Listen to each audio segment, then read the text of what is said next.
This week's parsha is the most important parsha in the entire Torah. You may ask, why is this week's parsha the most important in the entire Torah? Well, let me tell you. Parashah Nasso is the longest parsha of the entire year. We have more census taking and more work assignments. We have the laws of Sota and the laws of the Nazarite. And we have a detailed accounting of the offerings that each leader of the tribes brought to dedicate the Mishkan. But none of that is why this is the most important parsha in the Torah. The reason this is the most important parsha is because it teaches us about the connection between heaven and earth. Towards the end of chapter 6, in the middle of a very long parsha, we get one of the most famous sequences of lines in the Torah. We say it during the Amidah morning, and we bless our children by it every Friday night. Of course, I'm talking about Birkat Kohanim, the priestly blessing.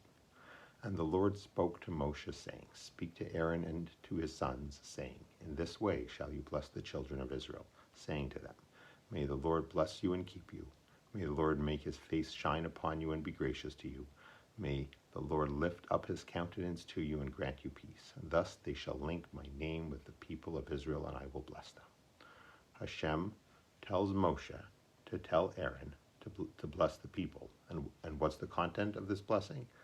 May Hashem bless you and be merciful to you. If Hashem wanted to bless the people and be merciful to them, why can't Hashem just bless the people? Why do we need this game of telephone, passing the command from Hashem to Moshe to Aaron to the people?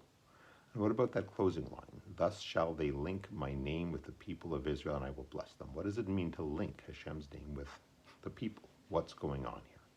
Perhaps we're getting a glimpse into the mechanics of blessings themselves. At the core of the question is understanding the relationship between our actions and Hashem's responses.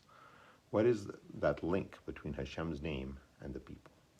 There's a Kabbalistic metaphor describing a strings connecting the finger of Hashem to the action of man.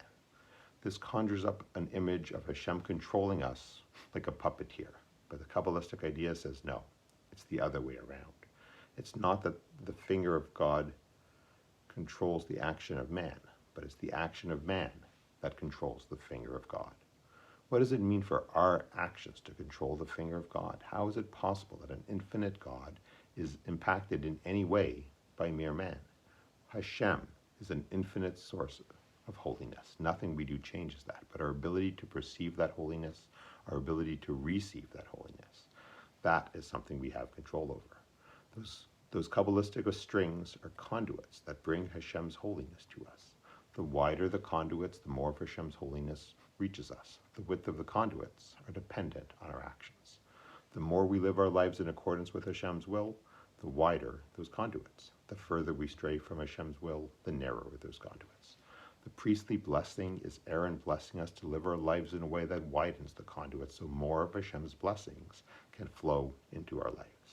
Now let's relate this back to our original question. Why do we need this game of telephone, passing the command from Hashem to Moshe, to Aaron, to the people? If Hashem wanted to bless the people, why can't Hashem just bless the people? If Hashem wanted to be merciful, why not just be merciful? Hashem wants nothing more than to be merciful and show love for us. But if we limit the amount of spirituality in the world, if we restrict the width of the conduits, it's as if we're holding back Hashem from showing us love and mercy. Hashem treats us in the same way we treat each other. If we all live spiritual lives showing mercy to our fellow man, then Hashem will have ample opportunity to show mercy to us. If we instead treat each other by the strict letter of the law, then Hashem will do the same for us. So what the priestly blessing is really saying is, may you all live your lives in such a way that will allow Hashem to overlook your mistakes and show mercy to you. That is one reason why this is the most important parsha in the entire Torah. But the other reason is that the most important piece of Torah is whatever piece of Torah you have in front of you right now. Shabbat Shalom and Am Yisroel Chai.